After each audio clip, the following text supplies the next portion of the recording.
to nan yadda jama'a suka jiyo kenan a hanyar Kaduna zuwa Abuja saboda labarin da aka samu na cewa barayi ko masu satar mutane sun fito kan wannan hanyar, wanda kuma ya nuna irin hali na rashin tsaro da wannan yankin yake ciki. To ni dai tun daga tasowar mu daga Kaduna har muka iso wannan waje, wato gaba da garin gadar Malam Mamman, ban ga jami'in tsaro ko guda ɗaya ba. To muna cikin tafiya kawai sai na gana cewa a juya shine mutane suka kama juyawa. Malam Yusuf, me za ka ce kan wannan abu da yake faruwa ne? To ga mu nan dai cikin wani irin yanayi da kawai mu da mun taho an ce mana kawai mu tsaya, ga wasu daga wani cikin suka ce mu sauri mu juya, waɗannan suke gaban mu ma an tare su suna can gaba, saboda haka mu dai ga mu nan dai mu san halin da muke ciki ba.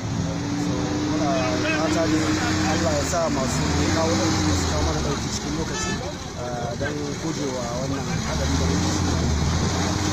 Allah ya kiyaye na gaba. To ga dai da mutane suke ta juyawa saboda samu a guje waɗannan miyagun mutane.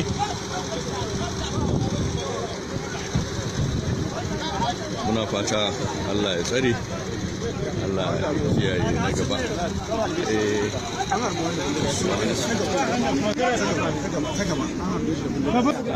Inda shi wannan malami da aka harba yake fatan za a zo, ga ma dai takalmansa ga rigarsa nan, yadda za a samu a ba da dama a tafi da shi asibiti. Wato hanyar ta kulle ne ma, ko da wani abu ake fatan zai iya faruwa sai mutane sun buɗe hanya domin a samu a tafi da shi wannan bawan Allah.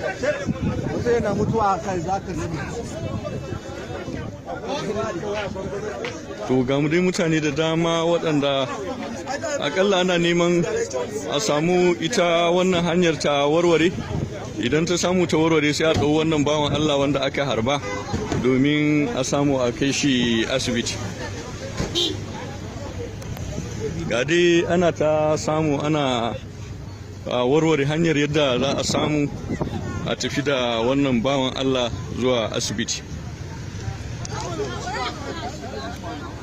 Ga dai shi wannan bawan Allah wanda wannan abun ya shafa, amma an nuna bai kamata a bashi ruwa ba a halin yanzu. Abun da ya kamata a bashi magani tukunna ya